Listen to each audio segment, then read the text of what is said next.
and welcome to another episode of Just 5 Minutes. And on this episode, we're going to take a quick look at JAMstack. Jam. It's just got jam in it. I mean, come on. But what is it? Well, there's so much to go into. I've included a lot of links in the show notes, but the bottom line is JAMstack technically stands for JavaScript, APIs, and Markup.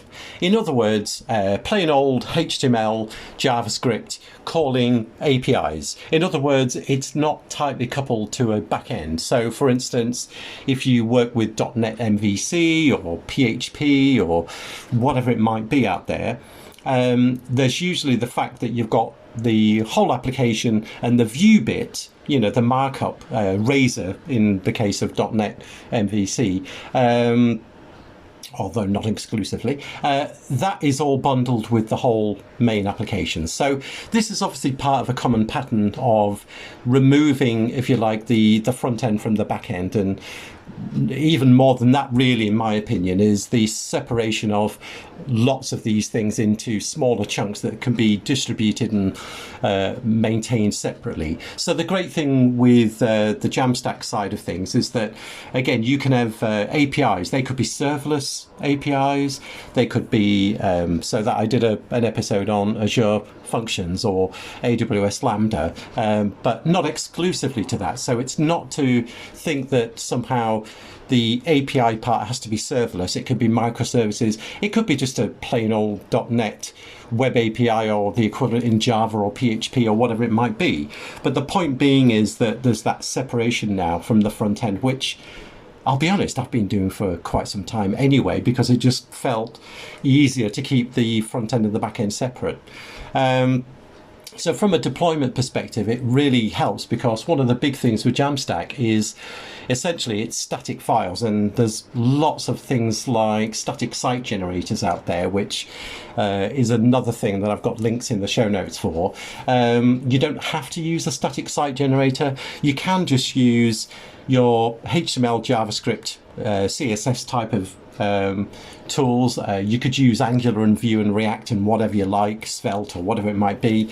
But the point being is they're essentially static files. And yes, somewhere in there, they're going to be calling maybe APIs to get data and things of that nature. But the great thing is they can be deployed separately to any of that back-end infrastructure and, have none of that complexity of, oh, I've just updated a small CSS change, but I've got to redeploy the whole monolithic sort of application.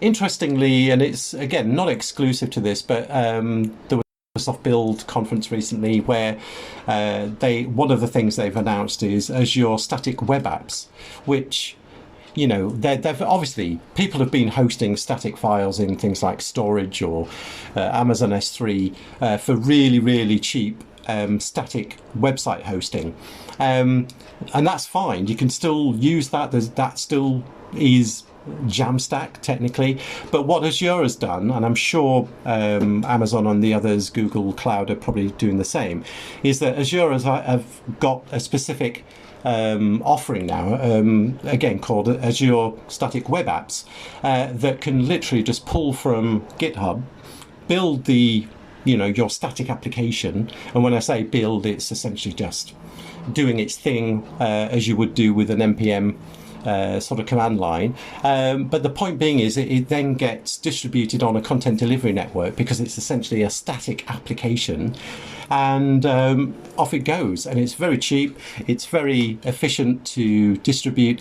And the great thing is as well, it's optional, I have to state, but in my other episode I did with Azure Functions for the serverless side of things, the Azure Static Web Apps have got the serverless API part there as well. And again, stressing that it is optional. You don't have to use it there. You can still use your separate Azure Functions or your AWS Lambda or whatever it might be.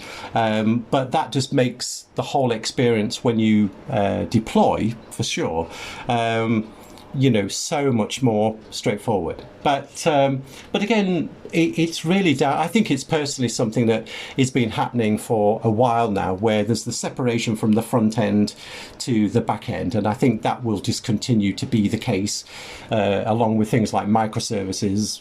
Smaller chunks of things that you have to manage and can deploy independently and update independently. So there's a lot of good stuff about JAMstack. There's links in the show notes, and until next time, I will leave it there.